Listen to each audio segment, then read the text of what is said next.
Hello guys, welcome back. आज से हम शुरू करने जा रहे हैं हमारी एम एस एक्सेल की सीरीज़।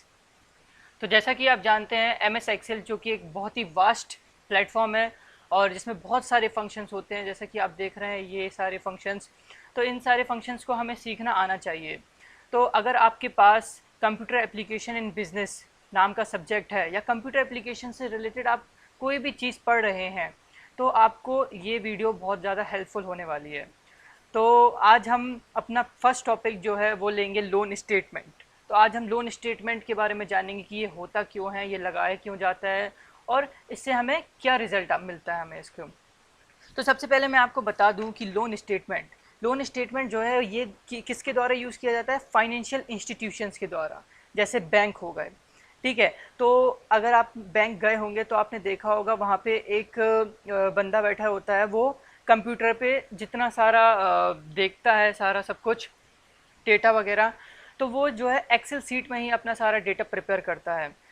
तो ये बैंकर के पॉइंट ऑफ व्यू से अपन बना रहे हैं। एक होता है बैंकर का पॉइंट ऑफ व्यू, एक होता है कस्टमर का पॉइंट ऑफ व्यू।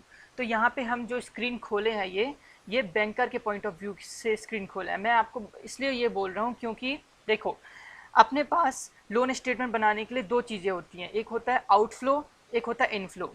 तो जब बैंक से पैसा जाता है, आउटफ्लो होता है, तो उसमें जो है रेड इंक से, मतलब जब अपन लोग यहाँ नंबर मैं अभी बताऊंगा आपको, यहाँ जो लिखेंगे तो वो रेड इंक से आएगा, या फिर उसमें माइनस साइन लगा होगा, या फिर जो अमाउंट जो चीज़ होगी उसमें ब्रैकेट लगा होगा।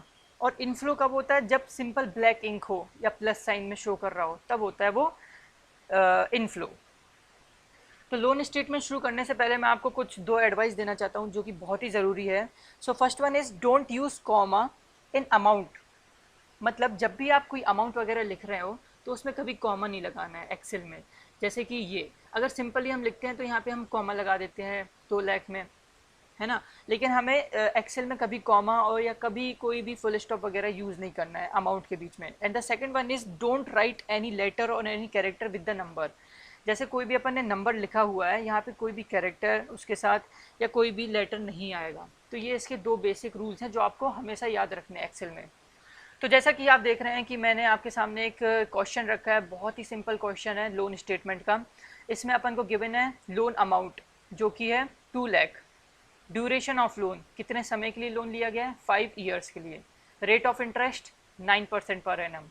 Type zero. अब आप सोचेंगे टाइप क्या है ये, तो टाइप का मतलब है कि ज़ीरो मतलब एंड, मतलब ये लिखा है जैसे ज़ीरो का मतलब है एंड ऑफ द मंथ और वन का मतलब है स्टार्ट ऑफ द मंथ।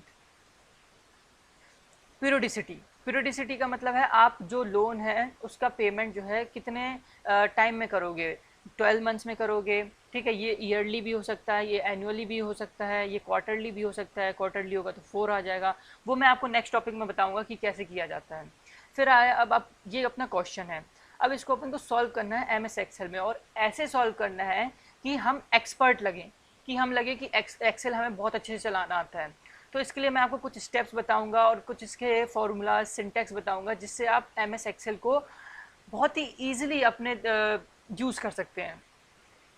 तो हमें पहला आंसर निकालना है टोटल नंबर ऑफ इंस्टॉलमेंट्स। तो टोटल नंबर ऑफ इंस्टॉलमेंट निकालना है। अब आप क्वेश्चन को ऑब्जर्व करो तो इसमें लिखा है कि ड्यूरेशन ऑफ द लोन जो है वो 5 ईयर है, और पीरियड कितने समय के लिए लिया गया है, 12 मंथ्स के लिए लिया गया है। तो अगर अपन लोग सिंपली देखें, तो अगर अपन सिंपल मैथ्स लगाएं तो 12 5 से 60 होता है, तो यहाँ 60 ही आएगा। बट अगर अपन लोग इसको एक्सेल में कर रहे हैं तो थोड़ा स्मार्टली करेंगे। तो अपन इसमें लगाएंगे इक्वल्स टू। इक्वल्स टू हमेशा लगता है, कोई भी सिंटेक्स या कोई भी फॉर्मूला कुछ भी चीज़ लगाने के लिए इक्वल्स टू का यूज़ किया ही जाता है एम एस एक्सेल में। तो पहले लिखेंगे हम इक्वल्स टू, फिर हमें मल्टीप्लाई करना है ड्यूरेशन को 5, फिर लगाएंगे हम मल्टीप्लाई का साइन, फिर करेंगे पीरियोडिसिटी का 12 मल्टीप्लाई और कर देंगे इक्वल्स टू। तो ये आ गई टोटल नंबर ऑफ इंस्टॉलमेंट। कितनी पेड करनी की पड़ेगी हमें, 12 × 5 दैट इज 60।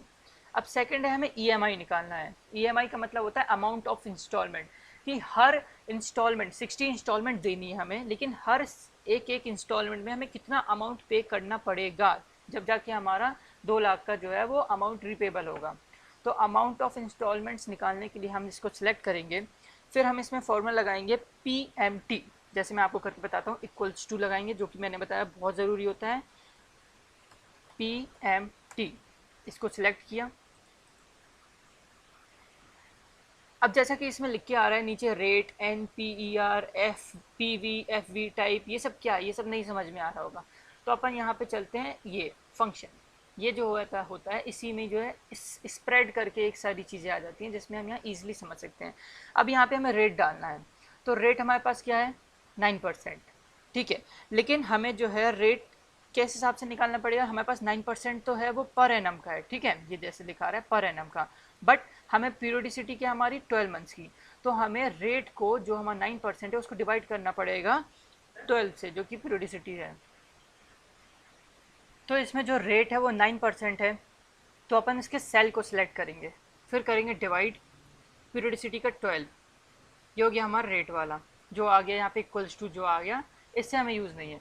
फिर NPER, ये है नंबर ऑफ पीरियड। अब नंबर ऑफ पीरियड निकालने के लिए हमें ड्यूरेशन ऑफ लोन को पीरियड से मल्टीप्लाई करना पड़ेगा, जो पीरियोडिसिटी है उससे मल्टीप्लाई करना पड़ेगा। तो ड्यूरेशन ऑफ लोन जो है वो 5 ईयर्स है, मल्टीप्लाई करेंगे पीरियोडिसिटी 12, तो ये हो गया हमारा 60। फिर पीवी का मतलब है प्रेजेंट वैल्यू, प्रेजेंट वैल्यू मतलब अमाउंट ऑफ लोन। तो जैसा कि मैंने आपको कहा था कि ये जो है लोन है और ये जो है आउटफ्लो है, तो इसमें अपन लोग नेगेटिव करेंगे, पहले अपन लोग नेगेटिव का साइन लगाएंगे, फिर इसका सेल सेलेक्ट करेंगे अमाउंट ऑफ लोन का। अब क्या है, का मतलब है कि fixed value, I think fixed value के लिए अपन लोग लगाते हैं 0। फिर होगा था टाइप का है एंड ऑफ द मंथ, तो हम इसमें जो है टाइप वाला जो है सेल सेलेक्ट कर लेंगे, फिर उसके बाद अपन करेंगे ओके, और देन अपना ये जो है अमाउंट आ गया। तो अमाउंट आया है 4151.67, तो हमें अमाउंट ऑफ इंस्टॉलमेंट कितना, इतना देना पड़ेगा, 60 इंस्टॉलमेंट देनी पड़ेगी। तो जैसा कि आपने देखा कि ये लोन स्टेटमेंट का एक छोटा सा क्वेश्चन था यहाँ से लेके यहाँ तक, और इसका मैंने सॉल्यूशन कैसे निकाला, पहले निकाला टोटल नंबर ऑफ इंस्टॉलमेंट जो कि थी 60, वो कैसे निकला, ड्यूरेशन ऑफ लोन को इनटू किया पीरियोडिसिटी को, तो ये आ गया हमारा 60। फिर हमने EMI और अमाउंट ऑफ इंस्टॉलमेंट निकाला, तो इसको हमें थोड़ा सा ध्यान रखना पड़ेगा इसके सिंटेक्स को।